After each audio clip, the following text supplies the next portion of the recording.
No, they I always start. Whenever I have podcasts with South Africa, it's always 5 o'clock in the morning.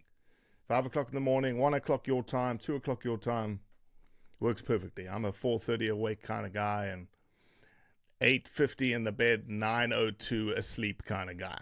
Yeah. You have children? Yeah, I have children, a 14-year-old boy and a 12-year-old boy, and they are used to it. They are in the bed with us, watching their Goldberg's YouTube video, whatever it is, and Dad turns his light out and turns over, and poof, I'm out. Okay, perfect. Definitely did something right. Well, Carlo, Hugo, I'm super happy to have you here. Obviously not happy about the circumstances of why you're here, but this is the point. This the reason why we have you here is to create an amplification, hopefully, of your voice and other people's voices in the same world that you live in. So welcome to the Origins Foundation podcast. I'm super grateful to have you both here. Thank you very much. Carlo, why don't you start? I want to know a little bit about you. I want to know who you are, where you are, what you do. Okay. No, Robbie, thanks. Just to give you a short background, I grew up in the northern Natal parts of KwaZulu-Natal province, South Africa, on the east coast, near a small town called Paul Petersburg. Where is Paul Petersburg? Where is that in relation to anything else? All right. If you would take Swaziland, the southern part of Swaziland, you will find the small town Pongola, and just to the west of that, on the highlands, you get Paul Petersburg, Vryheid, Dundee, that small settlement there. That is it's a mainly German settlement. They all our ancestors moved there.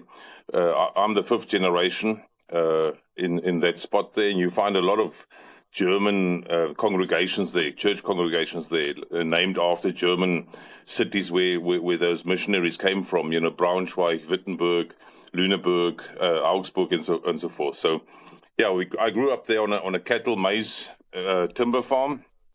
After school, went to study nature conservation in Pretoria. Did my practical in the old Natal Park Sport, the NPB. Worked in various reserves there, the Hlubi-Umfolozi Reserve, Mkuzi, Ozabeni down on the coast, and so forth. And then, I was never ever really had it in mind to start a safari business with hunting and so forth. I liked hunting. I did hunting as a child. But then I went to work in Namibia for a year.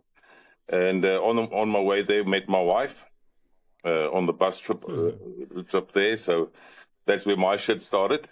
And then came back and I guided a couple of guys there on this farm in Namibia. And then suddenly just escalated. You know, those guys phoned me back the year after when I was back and said, "Listen, can't you organize something for us in South Africa?" And that was nearly 30 years ago now. So it just went on rolling from there. You know, having a single Isuzu cab pickup, had a plastic covering on the back, and the client sat on a mattress with a dog and the tracker in the back of the vehicle with a bag of salt. With some beers and a cool box full of meat, and that's how we went hunting. And it evolved from there, and building the first guest room, and up to now having 2 game farms with lodges on it. So it evolved, and the hunting business was really good for me. Made some really incredible people, made some people that really supported me, made some incredible friends, and it was I was able to live my dream. Amazing. And obviously you've had some kids, Hugo being one of them. Any other kids? Yeah, two daughters, younger than Hugo, who was the oldest, Mia. She just finished school now. She's 18. And then Zoe, she's turning 16. Amazing. Hugo, you've grown up in the bush, essentially? Yeah, so that's basically the only thing I've known my whole life. the only way I realized it's not the normal way of growing up is going to school in the first grade and everyone would start talking about their school holidays, going to the beach and whatever. And then I would say, for example, we hunted an elephant now. And then they would start phoning my parents and said they'd worried about me because they think I'm a liar. And then my parents would say, why? No, he said he hunted buffalo with this guy in XXX. And they're like, it's true. So no, I was very privileged growing up the way I did. And I think only at a later stage did I really start appreciating it. You know, it's funny, Carlo, you know, growing up, when a young man grows up in South Africa, I've said this a lot, you know, you want to be like everybody else. You want to be a policeman, you want to be a fireman, you want to be whatever. But young men in South Africa want to be game rangers. They want to look after the bush, right? No, definitely, you know, but it's. I think it's the whole environment that shapes you. You know, I've always, we have this saying, "Bosbefok" in South Africa. You bush mad, and yeah, it's for me it was park sport. You know, those green pickup trucks with the guys getting out there with the khaki uniforms with the green epaulets. That was my everything, you know. Wanted to do the chase poachers around in the fever tree forest of Ndumu forest and catch game. You know, if you grow up in that thing, and but yeah, like I say, hunting, the safari business really opened up a lot of doors, and I'm very privileged to have been, you know, hunting all over Europe and seeing so many different places, and that's what so many people just can't understand. You know, if you practice hunting, you get to see so many places that the normal guy would only dream of getting to see. And like I said, yeah, I went. One of my biggest dreams was to hunt a bear, and I went this year. I went to Romania and hunted a brown bear there. And yeah, it's you know, you get to forest parts or mountain ranges where the normal person will never ever set foot. And that what makes it so special, and that's also always my argument. It's not about physically killing the animal. It's, you know, the whole intake that you get around that whole trip. You know, the looking forward to the making your way to get to that spot and getting yourself into that position to be able to harvest that animal is the biggest plus point in the whole thing. The harvesting the animal is just the cherry on top, but it has nothing to do with killing or something like that. It's just, you know, being there and having the privilege to be able to do that. Yeah, you're making a great point. You know, it's funny. I grew up in South Africa. I left when I was 24. So I spent half my life in South Africa, half my life here in the States. And now I get to come back to South Africa twice a year at least, 2 or 3 times a year. I get to see parts of South Africa that very, very few South Africans get to see. Yeah. And they're exceptional. Like the place that you guys live, the Makuzi area, Makuzi Game Reserve, Pongola area, I don't think many South Africans realize it's almost wild Africa. It's like you can drop somebody in the middle of Makuzi Falls, and I was there with Gary Kelly in April. I was in Makuzi Falls, Impilo. I keep messing up the other place's name just down the road. It doesn't matter. KwaZulu Private. You drop somebody from that lives in South Africa. No, Somkanda. Yeah. That's it. And you drop somebody in those places, and you say, "Okay, where are you?" They could be in the wilds of Mozambique, or the wilds of Zambia, or the wilds of Zimbabwe. There's places in really in Zululand that are proper wild. Yeah, I always think the same. Like you said, now I think there's very few places, for example, in South Africa that still have free-range wild dogs. I mean, you'll hear normal game farmers complain the wild dogs are on their side again. And I mean, for instance, now there's a case where, you know, a lion went over a cattle farmer's farm and there's a lion. I think there's very few places in South Africa where instances like that still happen, and it's almost quite normal to people in that area. No, you're absolutely nailing it. Yeah, you're absolutely nailing it. Carlo, tell me a little bit about when did you enter into the National Natal Parks Board? Sorry, you just broke up there a little bit. When did you enter into the Natal Parks Board? This was 96, 97. So tell me, because you're coming into the Natal Parks Board on sort of the back end of the rhino restoration period, right? The rhino relocation period, the upselling of rhinos, getting rhinos back into the landscape. Give me a little bit of insight into the feelings of the Natal Parks Board at the time around rhinos. What was going on? Yeah, you see, if you must even take it, you're correct there at the back end. If you take back 20 years prior to that, where the Natal Parks Board was famous for was famous for is rhino protection and building up the numbers again.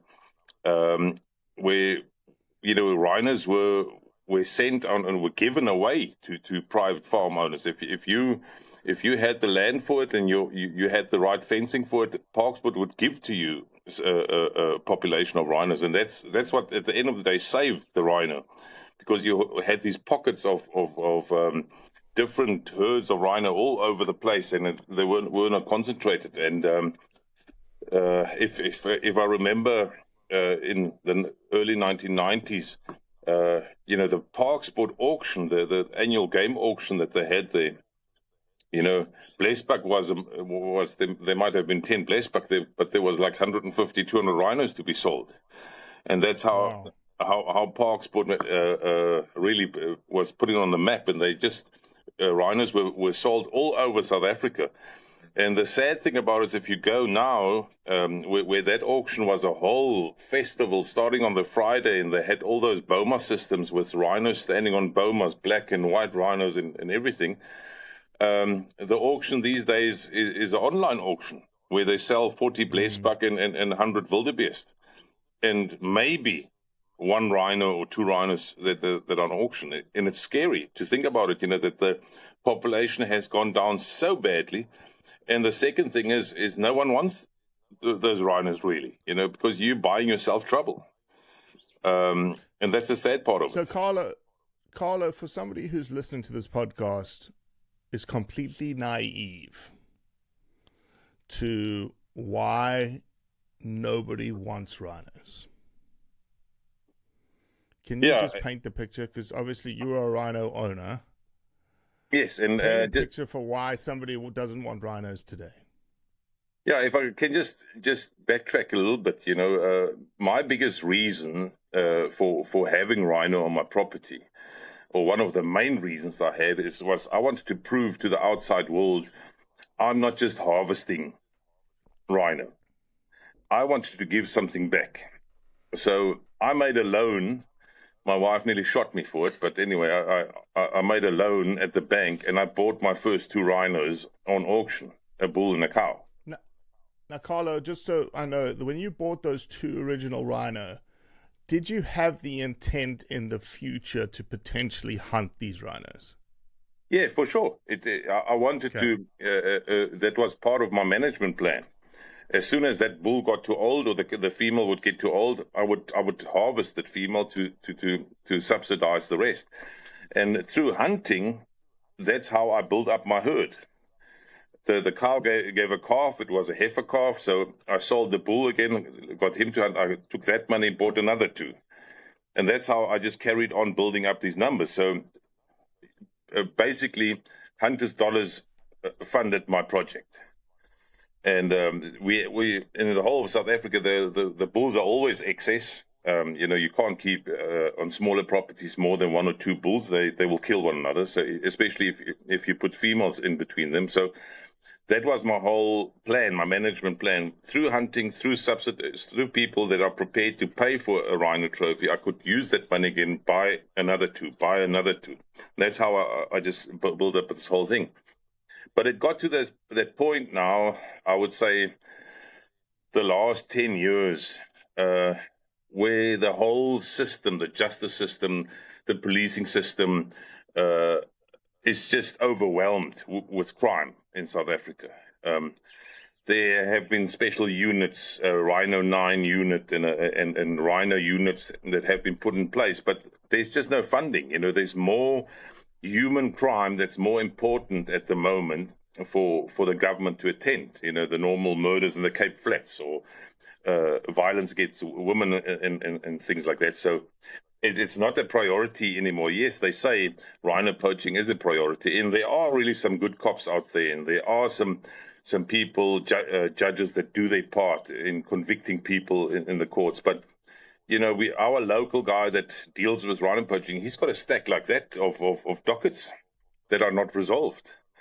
And there's just no manpower, there's no money to do it. And at the end of the day, it is a financial burden. Even for me, years ago, I didn't have a security guard on the property. I had one guy checking the fences every day, or just walking through the property. But these days, it's a full-fledged war.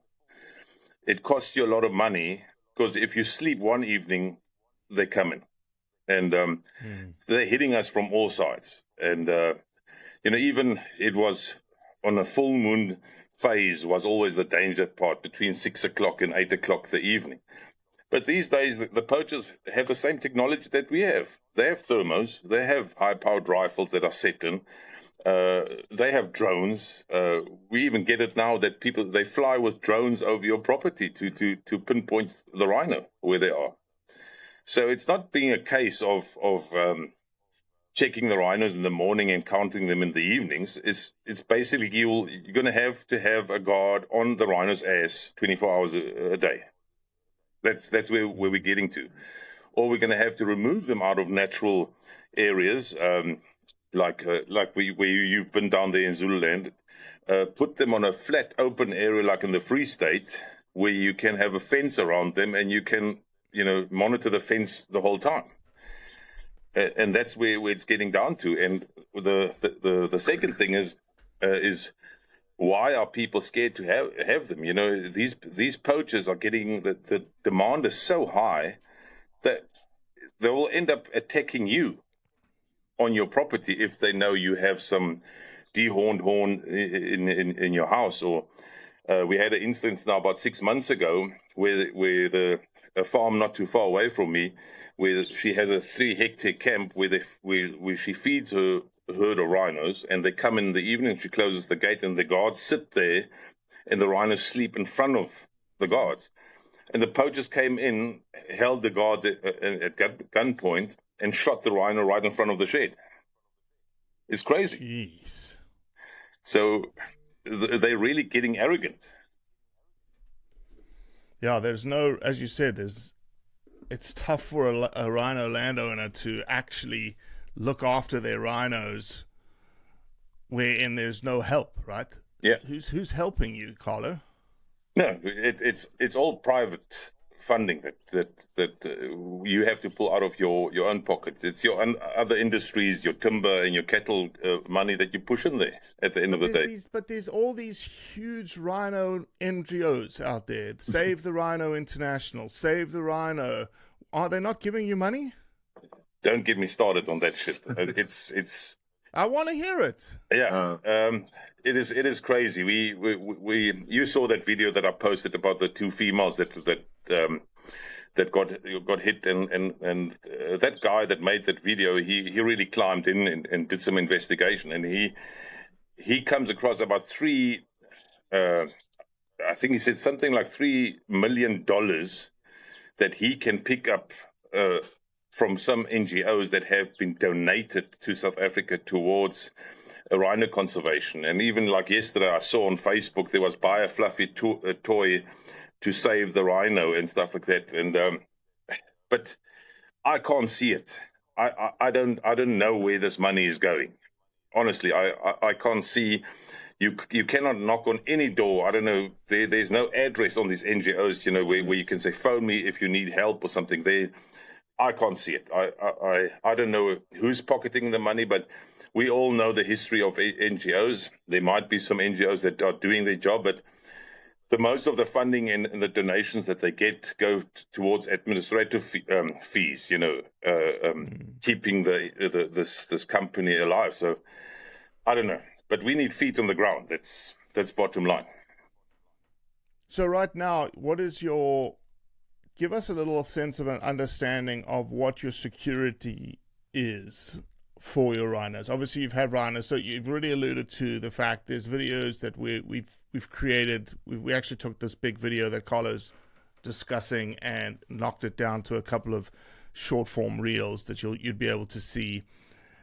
Carlo, you just hadn't, obviously, let's just address the elephant or rhino in the room, essentially, that you've got 2 rhinos lately that got knocked down by poachers. Both of them were pregnant. Oh. Yeah, so but those aren't. But those are 2 of 12 that you've lost over the last 18 months. Yeah, I would. In the last 18 months, I lost the 10. Okay, plus the 2. Let's make it 12 then with the pregnant ones. And in 2018, I lost 2. So and it was since 2018 I didn't have a problem with the rhinos, but then suddenly, since they've started dehorning rhinos all over the place in all the national parks and stuff like that, it is they just looking for anything that has not been dehorned. And I've dehorned some of my animals, but the bulls, for example, I do not dehorn because I feel the bull needs that horn to dominate the female. And at the end of the day, the lifespan of that bull is only for a couple of years before he will start covering his own offspring. So you have to then hunt them out.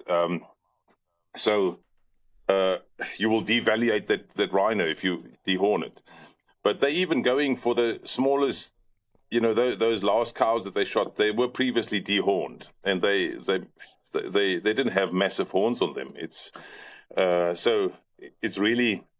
It's where they would shoot a not dehorned cow that has 5 kilograms. They will shoot now 5 and add up the knobs that they get of each and to get 5 kilograms. So, it's crazy. It's the best would be to numb get the calf and to numb that growth of that horn completely, that it never grows a horn. That at the end of the day, that would be the ultimate solution if you want to have a breeding herd of rhinos.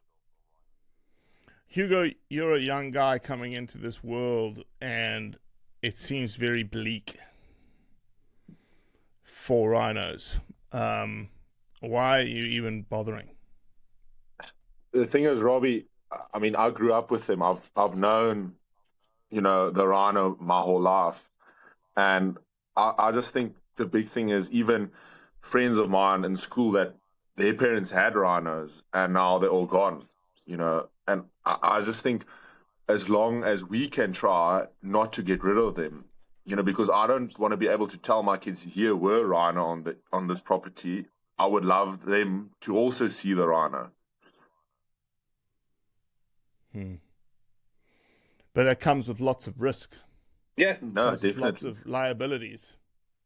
No, for sure. And at the end of the day, you must ask yourself, put aside the emotional part of the rhino and the passion or whatever like that. But I think in the whole world at the moment, there's a financial crunch going around everywhere. You can feel it even in Europe and so forth. So it's a big investment that you do make. And like I mentioned in that thing is, I'm not a Bill Gates or I'm not a Microsoft billionaire or so, this is hard-earned money at the end of the day. And if you're going to start looking at safety of your family and looking at that kind of picture, the financial picture about that, isn't it better to just sell off the rhinos to whoever wants them and rather concentrate on other game or livestock or plant timber? At the end of the day, I need to get his ass through university or his sister. So, and if everything dies off and what you build up, I just turned 50 now, so I'm not old, I'm not young, but you get to that point in life where you think, another 10 years I'm 60, another 10 I'm 70. So what am I leaving behind? My stubborn ass to think, I'm going to push this through. I'm going to save the rhino. I'm going to put my family to danger. You might end up losing more than the rhinos. You might lose your life, or you might lose your family to say, listen, you're crazy. Right now, what is your, if you want to say, obviously we know that this is a very public forum. What kind of anti-poaching measures do you have in place right now, Carlo? We have foot guards that go out in the mornings and the evenings, and they make different time schedules to watch them at night. I purchased some thermo objects, binos and stuff like that we're looking after them, and spending some money trying to pay informers to gather information, and to just to be preventive, to get the guys, to stop the guys before they get into the property. Like you all know, once the bullet has left the barrel, you can't stop it. So we need to try and stop these guys before. But what just makes it difficult is, once again, I'm getting back to the legal aspects of this thing. People getting arrested with an illegal firearm, with rhino horn in their possession, and they get a slap on the wrist and they walk out of jail. And that just makes you frustrated. You're doing all this effort, you're spending money on informers, you're doing all of that, and it's the system is failing. Yeah, and I absolutely understand the frustration and hear the frustration. I think it's a worldwide issue, and I say that because we just had the chair of the Boone and Crockett Club here in America on, and they've got a program that they've just put in place called the Poachers Pay program. And what they did was a 5-year investigation on the rate of poaching in America. Everyone thinks Africa is the poaching like Mecca. The dark number, i.e. the number that goes undetected in America, is 94%. Yeah, Hugo, exactly. That's crazy. They are only picking up 6% of poaching incidences in America. Okay? And the best place that they're picking up, and I can't even remember what their percentage was, I think it was in the mid-20s, 20s or 30s, was in Oregon, where, Carlo, to your point, they have a dedicated prosecution task force that all they do is prosecute poaching. Oh. So that, to me, is a great step forward from a justice system perspective, right? In each province, they allocate a prosecution team and an investigative team that all you do, let's even get more specific in South Africa, all they do is rhinos. And when they catch someone, it's not like it sits for 10, 12, 18 months. They've got a court, they've got a justice, they've got somebody sitting there that all that person does is hear cases around rhino poaching. That's it. Yeah. Yeah, that's it, Robbie. That's just the system that I'm talking about. Just to name an example, in 2018, when I had my first poaching incident on my property, we caught those guys, and they went over, got arrested, went to jail. That case is still not closed. They are still being detained. Wow. But they have not been served with the sentence. Now there was 4 guys that sat in jail, and the 4th guy, according to information that we got, he died, or he got murdered, or he got slashed in jail. Now, for the last 7 or 8 years, these 4 guys couldn't remember who was the guilty party. But since this 4th guy died now all of a sudden everybody remembers who it was. It was the guy that died. So this case is going to most probably be kicked out of court, because the government will have a conviction. There's 3 witnesses that say it was the 4th guy, and they will walk. It's crazy. No. And the other heartbreaking thing about it is, I know you can't, if one person does one thing bad, you can't fight it with bad. But like I say, I just feel you're on a rugby game, or you're on some kind of sports event, and you have to adhere to the rules. You get the red cards if you slap someone, but he can walk into your property anytime and shoot a rhino. He didn't ask you to enter your property, but if you just lift your hand and you, for sure you get frustrated or something like that, and that is the worrying factor that my wife also says. At the end of the day, these rhinos will put you in jail, because you will end up shooting someone because you're going to be angry, or you're going to react in a way that you shouldn't have, and you will be investigated until the day you die. That's the problem. Mm-hmm. Carlo, you're a rhino owner on the ground. What's the solution here? All right, I think it's first of all, like you said, that's the point that the legal system has to be checked up. The investigating officers have to have more power or manpower to do that, and we all, even if Africa doesn't have the money, we need funding. But I'm still standing on that point. Yes, it's all fine. There's some willing companies that will spend money and sponsor money for a rhino protecting project, but we need to make it last. And funds dry up, people stop spending, and things like that. So why can't we, at this point, use the rhino's horn that is on demand and put it on the market, sell it, get the funding, prepare yourself, because there will be an onslaught of poaching, once you open the market. That's for sure, because the criminal ways of exporting and smuggling the horn will just be too easy for these guys, because there's a lot of legal horn then on its way between countries. But at least take that money, prepare yourself physically, with technology and everything, so if that wave of poaching comes, you're ready. And use that money for education, use that money for doing that. But it's no use, these horns, these tons and tons. Look at John Hume, the story with John Hume. Look at the tons that he has in a safe. Go to all the different park sports. I don't say flood the market. I would just say, just put the demand there and crush the middleman, because once they can't pay someone to do the job, their whole structure falls apart. But if I can have armed guards on my property 24 hours a day, and I can have my thermal cameras, and I can install all of that, make it merely impossible for them to enter your property. For every rhino, like I said, also for every cow that you save is a potential, another, in her lifetime, another 10 calves. And that's what I just say, even Robbie, and it's a very easy mathematical question.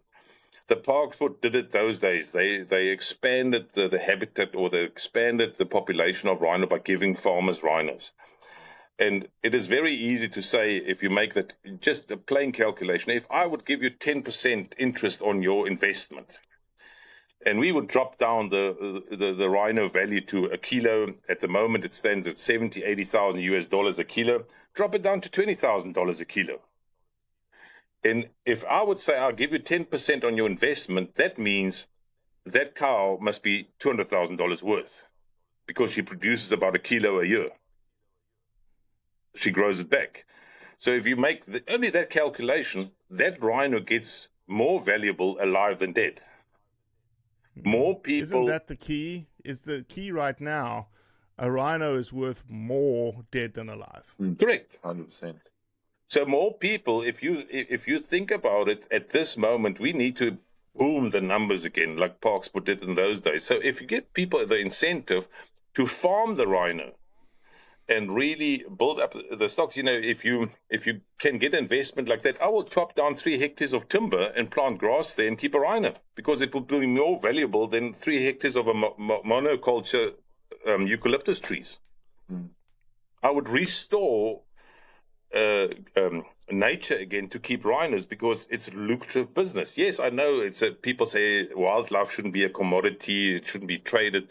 But I think we get to that point, we need to build up numbers again to secure the species. But aren't we doing that already with all the other species? No, sure. 100%. Aren't we game farming impala and blessbuck and giraffe and waterbuck and all that kind of stuff?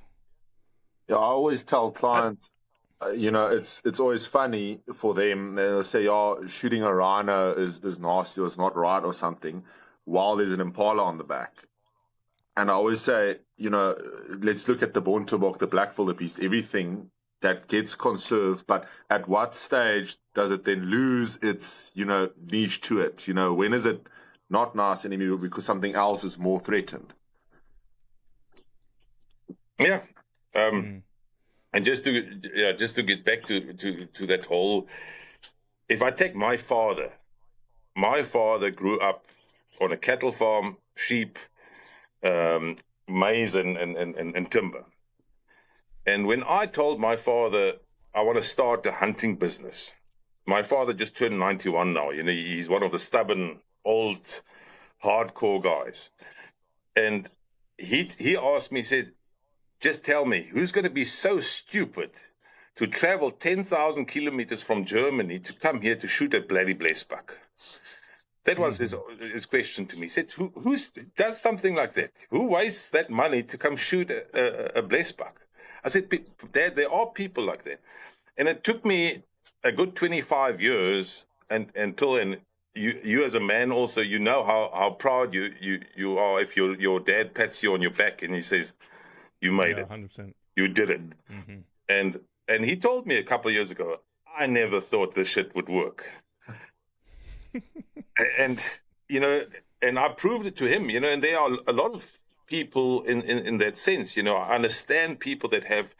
I showed that video to a friend of ours last night at a Brian, and he was, his mouth was hanging open. But it's even people in South Africa, living in a bubble, having jobs in Cape Town or working in Johannesburg, that have no idea about this. They are just not confronted with this. And that's why I understand the green people or the anti-hunters. I understand them completely. And every time I have arguments with them on the European shows, I'm not arguing with you. I'm asking you for a solution. Why don't you take your money, buy a farm in Africa, and prove it to me that your way of thinking is working? I said, then the proof is in the pudding. Just put your money where your mouth is. It's as easy as that. Don't argue with me. My system is working at the moment. If you think you have a better one, prove it to me. Don't give me a Farmville computer game to say this is how it would work. I said, because the animal doesn't think like that. You can't copy and paste the animal into a camp. It just doesn't work like that. Colin, those interactions with people, what are they saying is the solution? I'm assuming these people are the same kind of people that are saying no, do not legalize the horn trade.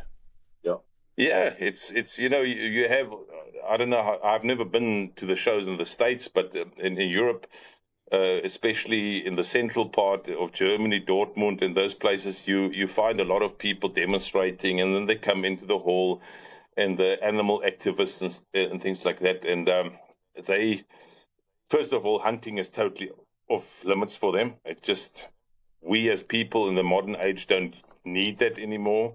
We don't need to hunt. It's a bloody sport activity that people are that want to prove something to the society are doing. You know all these sayings that people have, and but if I asked them, I said, "Give me a solution."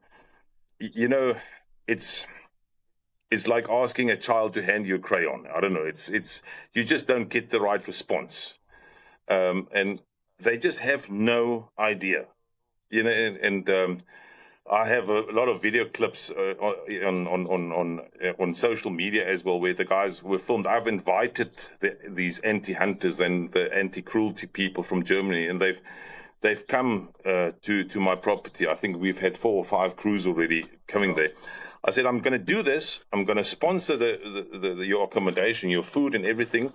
But at the end of the day, you must be man enough to tell me if you could not prove me wrong.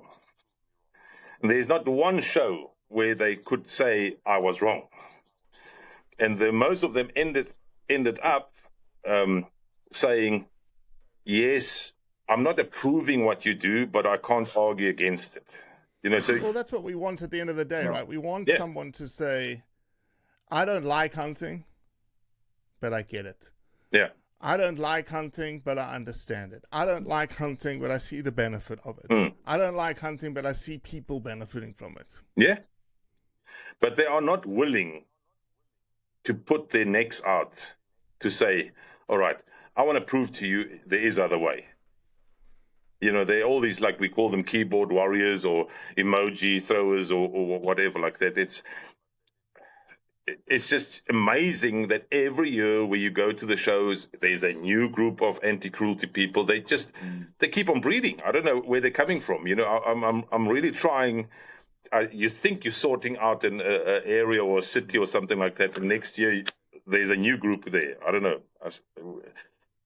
Somewhere we need to put some scissors in.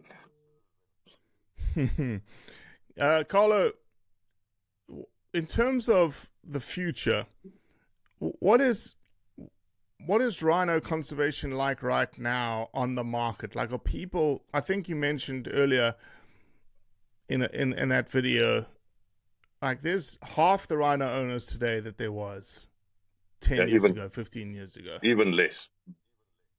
If I just take, and that area roughly, if you go from the Free State, if you start in Ladysmith, you travel down to Newcastle, Dundee, Vryheid, towards Pongola.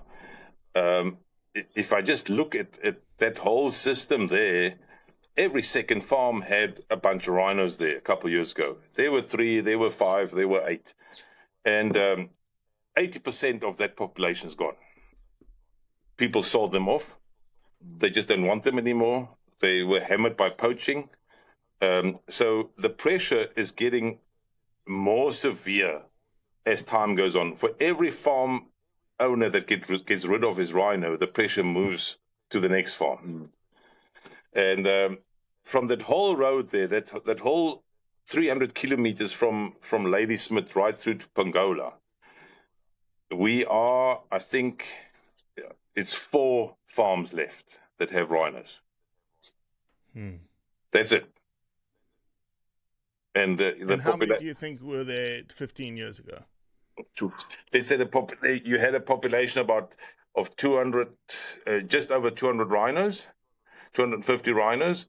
And I think if you take that stretch now, there's just over 50, between 50 and 60 left. It's crazy. It's all because they have no value.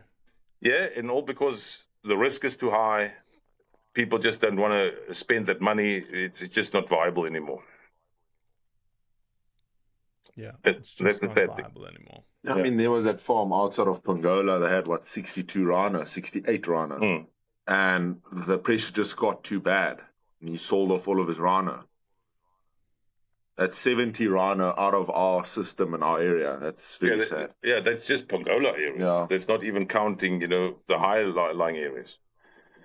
Carlo, you've been in the rhino selling game for a while. Tell me about the guy that just sold his 62 rhinos. What kind of value is he getting on those rhinos? I assume not much. No, this was a couple of years ago when he sold it, and the rhino prices were lingering.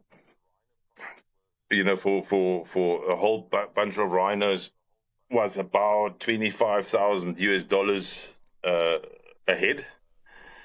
Okay. But if you go now, if you look back to it and at auctions now, I think there was on Sandpark's auction in the beginning of the year, they had black rhino bulls for sale. no one wanted them. The highest offer was $4,000. Oh. What? Yeah. Yeah. Oh. Could you track, if I say to you, Carlo, can you tell me, remember, maybe you have some receipts, maybe you've got, just maybe it's based on memory, what white rhino and black rhino prices were in, say, 2010 to today? 2010, let's say, yeah, about 2010, I remember clearly, I purchased a rhino female with a female calf, and I paid for her at that time, converted into dollars today, about $45,000 for that female calf package. And if I would sell that now or try to sell that now, you might, if you're lucky, get $10,000 for that.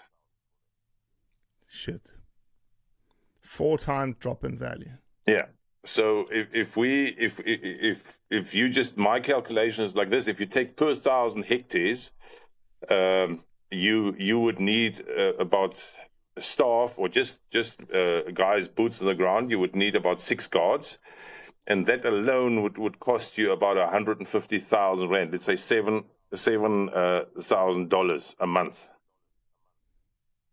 So make your 1,000 hectares. For per 1,000 hectares. So you're looking already at $80,000 for a year to protect 1,000 hectares. Let's say with the population of 20 rhinos on that would be able to sustain it. So there you go. You're stuffed. There's no way. The equation's upside down. Yeah. No. Yeah. But take 20 rhinos, harvest 10 kilos at 20,000.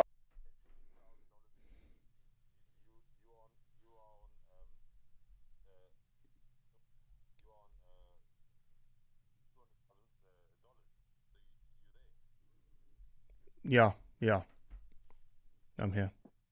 So something just happened. Yeah, my daughter phoned. Okay, hold on. Let me just stop it and start it again, just in case.